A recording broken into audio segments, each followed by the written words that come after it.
Welcome back, welcome back. Is the world running out of food? Food prices have risen by 75% over the past 3 years, and there have been food riots in some countries.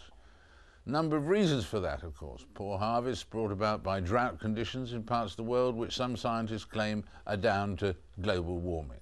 The increased wealth of the Indian and Chinese nations means they're eating more meat, and to produce more meat you need much more grain. And the US dash for ethanol for vehicles means that 1/3 of the US maize harvest now goes to produce vehicle fuel. So can the Earth provide for the increasing global population in the future? I'm joined now by Frances Moore-Lappe. There she is, a social change activist, of course, and the founder of the Small Planet Institute in the United States. And with me here in the studio is Simon Maxwell, who's the director of the UK-based Overseas Development Institute. It's very confusing, this, isn't it? Because we were told a little while ago when prices of food were low that this was bad news for the poor nations because the farmers didn't get the income they needed. And now the prices have gone up, we're told that this is bad news for the same nations. Can both be true? It's a difference between the short term and the long term, I think, David. In the short term, we've got poor people suffering greatly because of the increased food prices, and that's why we see the food riots. And if you're spending 80% of your income on food, which the poorest do, then an increase in price of even more than the figures you mentioned, over 3 times in the last 5 years, that has a big impact on their ability to feed their families. No doubt they're worried. Governments have to respond by providing more social security, more safety nets, more famine relief. And the international agencies, people like the World Food Programme, have to be in there with the famine relief, keeping places like the camps in Darfur supplied, and they're facing extra problems too. They're facing them too. Frances, I mean, on that basic question about food, do we have enough food in the world, but perhaps not the means for some of the people who need it to buy it? Or do we have a danger of running out of food? Well, certainly there isn't enough food in the world.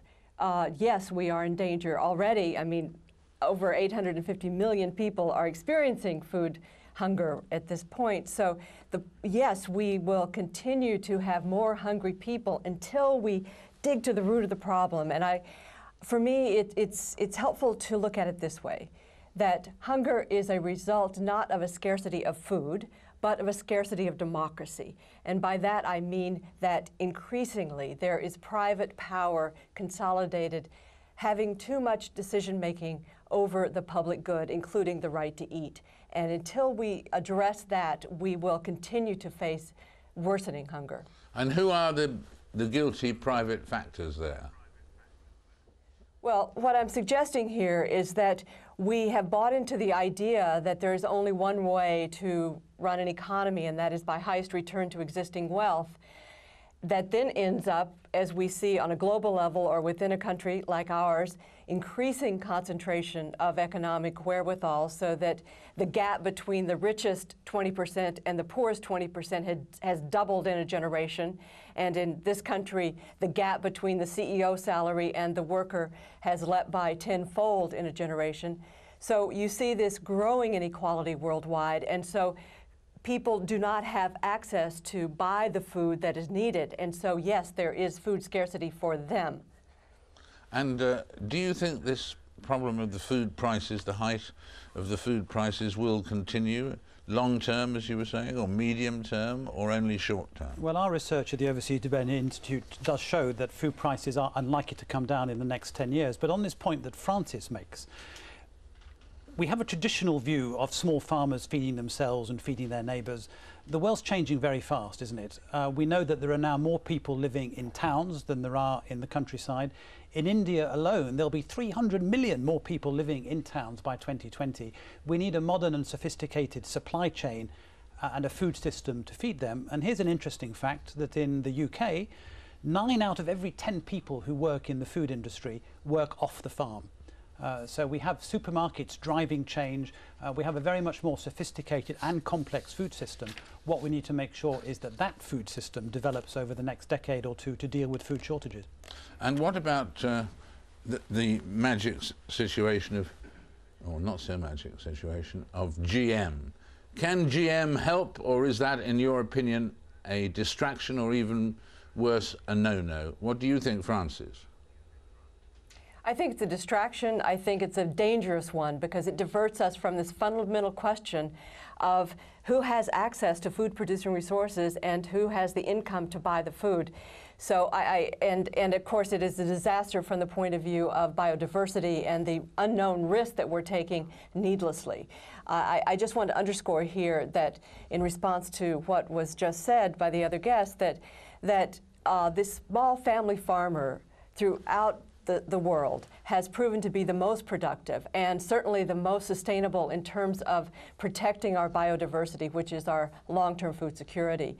And now new studies have come out showing that, in fact, if we move toward family farm sustainable agroecology, as it's called, that we could actually increase food production worldwide quite dramatically. Could we? Do you think so, Simon? Let me answer your question about GM, which is a really topical and political and important question. What's extraordinary is the way in which technical progress has changed the way in which food is produced over the years, thanks to the Green Revolution. I used to work in Ethiopia. In Ethiopia, it takes to produce 1 ton of their basic grain, teff, 400 days of work. Here in the UK, farmers are producing a ton of wheat with less than an hour's work. It's that difference in the labour input for agriculture that's made the difference to poverty reduction. GM is part of that long-term process. We have to monitor it, we have to regulate it properly. But with cotton, for example, it's not a food crop, but with GM cotton, you can cut the pesticide use by 80%. From 30 or more applications of pesticide on a field right down to 3 or 4 or 5. That makes a tremendous difference to the environment. So we have to balance these things. There are risks, as Francis says, but we mustn't walk away from technical change at this time in our history. Thank you both very much indeed. Thank you. Well, now, we were always told that the race for the Democratic nomination in the US was going to be a long haul, but few predicted that it was going to be this long.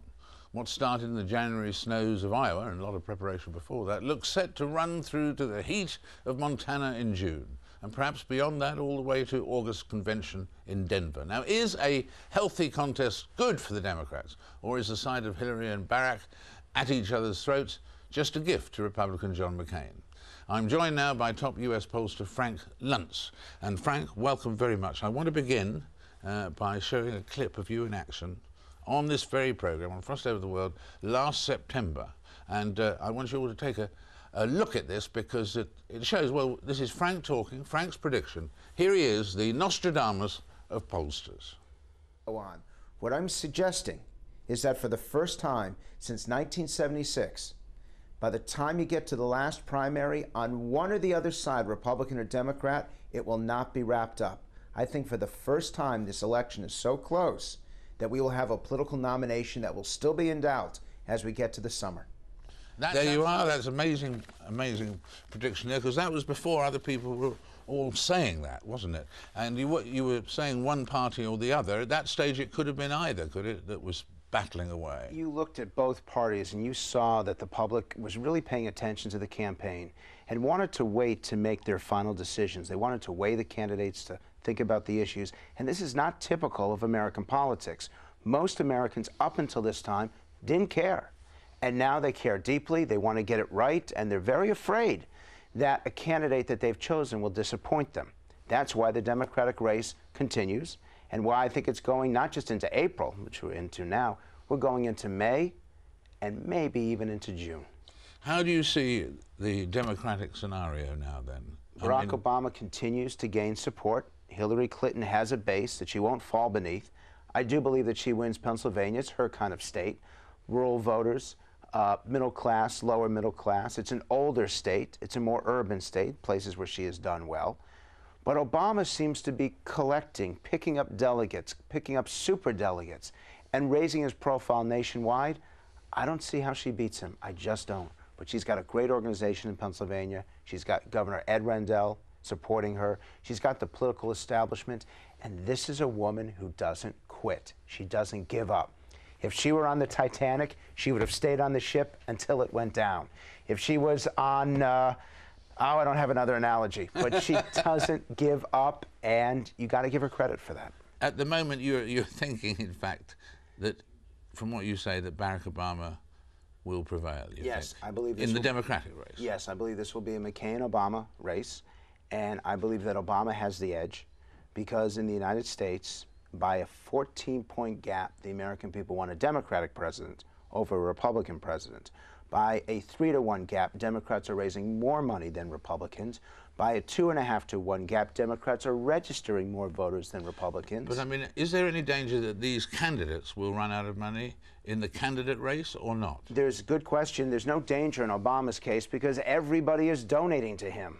On John McCain's case, he raises less money in a month than Obama raises in a week, and McCain still doesn't have a war chest put together.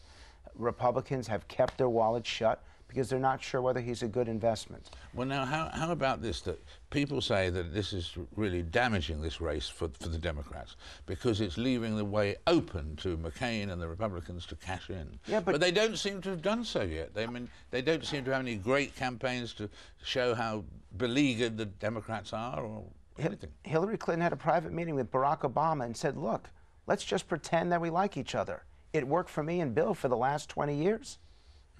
Another tasteless bad international. No, but if Obama prevails, will Hillary voters switch to him to vote for the Democrats, or will they be tempted in peak to go and vote for McCain? There is a segment of the Democratic Party, and particularly among independents, who do see John McCain as representing them, and they respect what he's gone through. 5.5 years in a prisoner of war camp, 2 years in solitary confinement. And the most important part of McCain's story is the fact that twice the Vietnamese offered to release him, but because his father was admiral, McCain knew that if he got out, it would send a bad message to his men, and so he refused. And they beat him savagely because of that. We've never had a presidential candidate that sacrificed himself physically for the country like John McCain, and I do believe that that may have an impact on the race. However, when McCain reaches his hand out, and it'll be the hand that was hurt, to shake hands with Barack Obama, there's going to be a 5-inch difference.